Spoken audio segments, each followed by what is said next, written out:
ఈరోజు మనం చీజీ కుర్కురే మోమోస్ అయితే చేసుకుందాం. చాలా ఈజీ రెసిపీ అండి.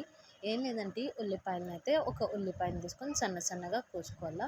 మీకు నచ్చిన వెజ్జెస్ అయితే యాడ్ చేసుకోండి. 1/4 క్యారెట్, కొంచెం క్యాబేజ్ మరియు అందులో పన్నీర్ ముక్కలు అయితే చిన్న చిన్న క్యూబ్స్గా కోసుకొని యాడ్ చేసుకొని 1 టీ స్పూన్ మిరియాల పొడి, 1 టీ స్పూన్ ఉప్పు, 1 టీ స్పూన్ చాట్ మసాలా వేసి దాన్ని అయితే కలిపేయాలండి. అందులో 1 టీ స్పూన్ మయోనీస్ కూడా వేసి అట్లే కలుపుకొని పక్కన పెట్టుకోవాలా. ఇప్పుడు ఏం లేదండి, మైదా ఒక కప్పు తీసుకొని అందులో నీళ్ళు వేసి మనం చపాతీ పిండి ఎలా కలుపుతామో ఆ విధంగా కలిపితే పక్కన పెట్టుకోవాలా. 10 నిమిషాలు అయితే రెస్ట్ చేసుకోవాలా. ఇప్పుడు ఒక స్లరీ చేసుకుందాం. దానికోసం మైదా 2 table spoon, cornflour 2 table spoon, మిరియాల పొడి 1 టీ స్పూన్ యాడ్ చేసుకొని మరియు కారం వేసుకొని నీళ్ళు వేసి బాగా స్లరీ నేను చూపించిన విధంగా అయితే చేసుకోవాలండి. ఇప్పుడు రోల్ చేసి స్టఫింగ్ వేసుకొని అందులో కొంచెం చీజ్ అనేది యాడ్ చేసుకొని దాన్ని మనం మోమోస్ ఎలా చేస్తామో ఆ విధంగా ర్యాప్ చేసుకోవాలండి. ర్యాప్ చేసుకొని ఇప్పుడు మనం ఈ మోమోస్ని స్లరీలో అయితే డిప్ చేసుకుంటాము.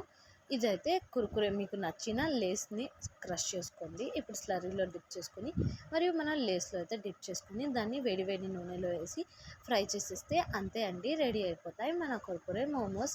అలాగే మీరు నా ఛానల్ని ఫస్ట్ టైం చూసినట్టయితే ఇలాంటి మరిన్ని స్నాక్స్ వీడియోస్ ఉన్నాయి, నా ఛానల్ని సబ్స్క్రైబ్ చేసుకునేయండి. అలాగే మీకు నచ్చినట్లయితే ఒక లైక్ చేయడం మాత్రం మర్చిపోవద్దండి. వేడి వేడి కుర్కురే మోమోస్ అయితే రెడీ అయిపోయాయి.